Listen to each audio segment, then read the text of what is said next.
అప్పుల బాధలు వెంటాడుతున్నాయా? అయితే 6 జేవిఆర్ వారి జాతిరత్నాలు ధరించండి. హాయ్ వెల్కమ్ టు మనం టీవీ. నేను మీ మనోజ్. నేపాల్లో యువత చేపట్టిన నిరసన కార్యక్రమాలు మరోసారి తీవ్ర ఉద్రిక్తతలకు కారణమయ్యాయి.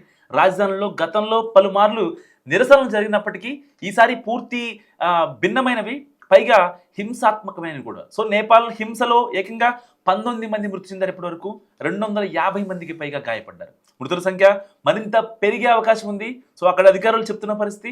అండ్ సోషల్ మీడియా హ్యాండిల్స్ పై నిషేధానికి వ్యతిరేకంగా నేపాల్లో యువత కదం తొక్కింది. ఒకవైపు ఫేస్బుక్, వాట్సాప్, స్నాప్చాట్ లాంటి హ్యాండిల్స్ పై నిషేధం ఉన్నప్పటికీ టిక్టాక్తో పాటు విపిఎన్ సాంకేతిక ద్వారా సమాచారం ఇచ్చిపుచ్చుకొని వేలాది మంది యువత రాజధానిలో గుమికూడారు. ప్రభుత్వానికి వ్యతిరేకంగా నిరసనలు చేశారు. అధికారుల హెచ్చరికల్ని ధిక్కరించి మరి నిషేధిత ప్రాంతాల్లోకి చొరబడ్డారు. దీంతో కాల్పులు జరిపారు పోలీసులు. ఈ నిరసనలో పాల్గొన్న వాళ్ళంతా కేవలం 28 ఏళ్లలోపు వాళ్లే. అసలు మ్యాటర్ ఏంటంటే, ఇది పైకి చూడడానికి ఇది సోషల్ మీడియా హ్యాండిల్స్ పై నిషేధంగా కనిపించవచ్చు, కానీ లోతుగా చూస్తే మాత్రం దీని వెనక చాలా పెద్ద కథ ఉంది.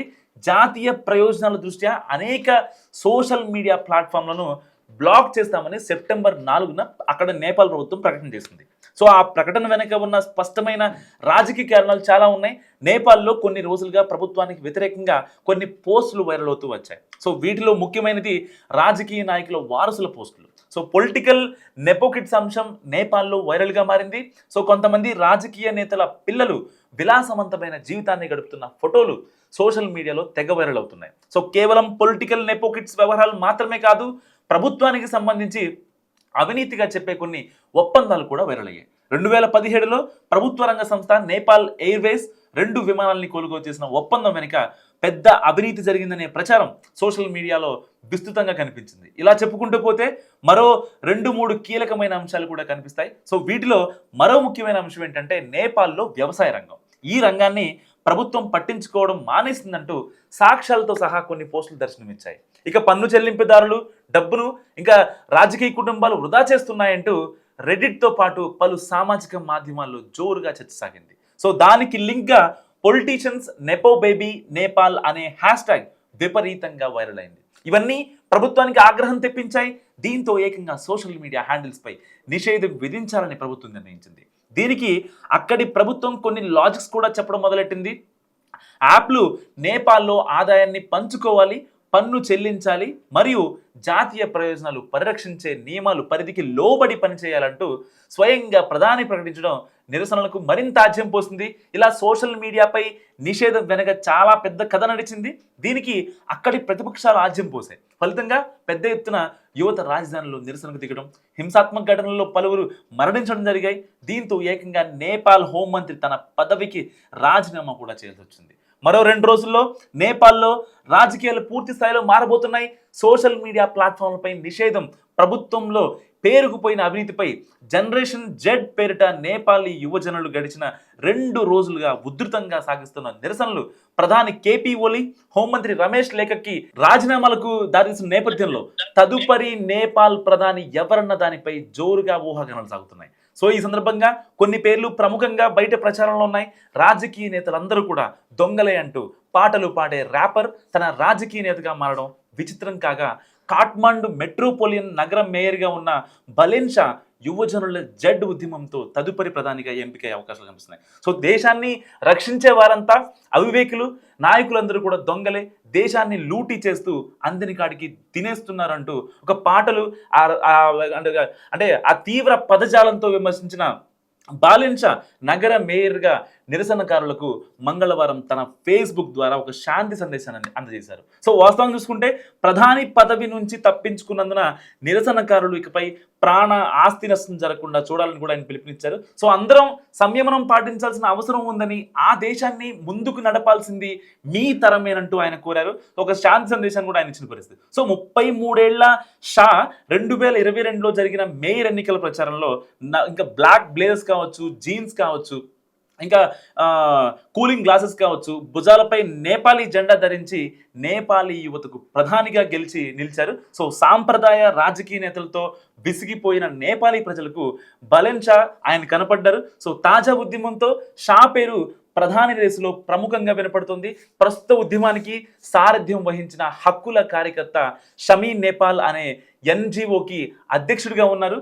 సో సోషల్ మీడియాలో నిషేధంపై ప్రభుత్వానికి వ్యతిరేకంగా నిరసన ఉద్యమాన్ని ఎలా నిర్వహించాలో అందుకు అనుసరించవలసిన వ్యూహాన్ని గురుంగ్ మార్గదర్శనం చేసింది. సో విద్యార్థినే లక్ష్యంగా చేసుకొని ఆ సంస్థ ఒక ఉద్యమానికి వ్యూహరచన చేసింది. అండ్ విపత్తుల సమయంలో కూడా బాధితులకు అండగా నిలబడేందుకు గడిచిన దశాబ్ద కాలంగా ఒక కార్యకర్తగా దాతగా పనిచేస్తున్నట్టు కూడా గురుంగ్ చెప్తున్నారు. సో ఒక భూకంపంలో బిడ్డను కోల్పోయిన తర్వాత గురుంగ్ జీవితమే మారిపోయిందని, విపత్తుల సమయంలో బాధితులకు అండగా ఉండేందుకు ఆయన ఒక ఎన్జిఓని స్థాపించి సేవలు అందిస్తున్నారని కూడా నేపాల్ మీడియా చెప్తుంది. సో ప్రజల కోసం ప్రజల చేత నడిచే పాలన ఉండాలన్న లక్ష్యంతో పనిచేస్తున్నట్లు కూడా చాలామంది పాజిటివ్ రెస్పాన్స్ చెప్తున్న పరిస్థితి. అయితే నేపాలీ ప్రభుత్వం సోషల్ మీడియా ప్లాట్ఫామ్లను పునరుద్ధరించినప్పటికీ కూడా ఉవ్వెత్తున లేచిన నిరసనలు ప్రధాని కేపీ శర్మ ఓలీ రాజీనామాకు దారితీశాయని చెప్పాలి.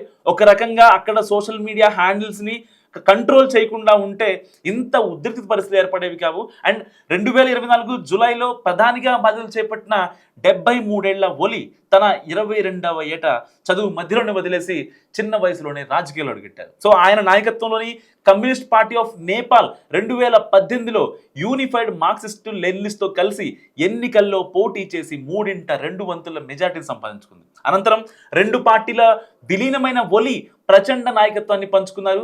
2015, 2016లో మొదటిసారి నేపాల్ ప్రధానిగా పనిచేసిన ఓలీ తిరిగి రెండవసారి 2018, 21లో ప్రధాని బాధ్యతలు చేపట్టారు.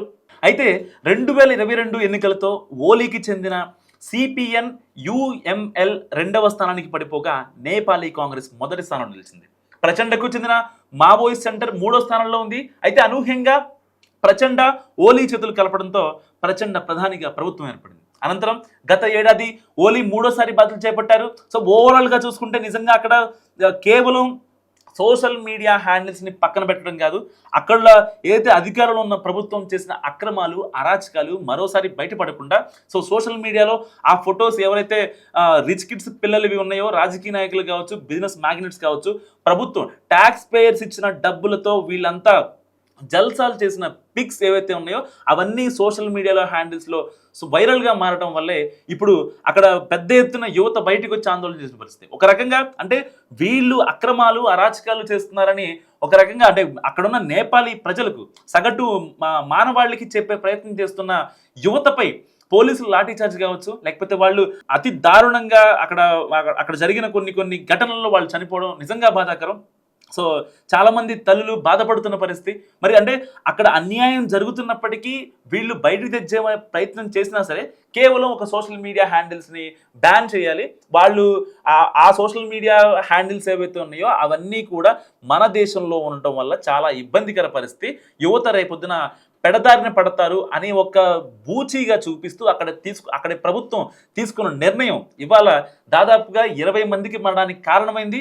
అంతేకాకుండా 250 మంది ఇవాళ హాస్పిటల్లో చికిత్స పొందడానికి అండ్ ప్రపంచవ్యాప్తంగా ఉన్న దేశాలు ఇవాళ కేవలం నేపాల్ వైపు చూడటానికి వాళ్ళు చేసిన అవినీతే కారణమైంది. సో నేపాల్లో జరుగుతున్న హింసాత్మక ఘటనల గురించి మీరేమనుకుంటున్నారో మస్ట్గా కామెంట్ రూపంలో చెప్పండి.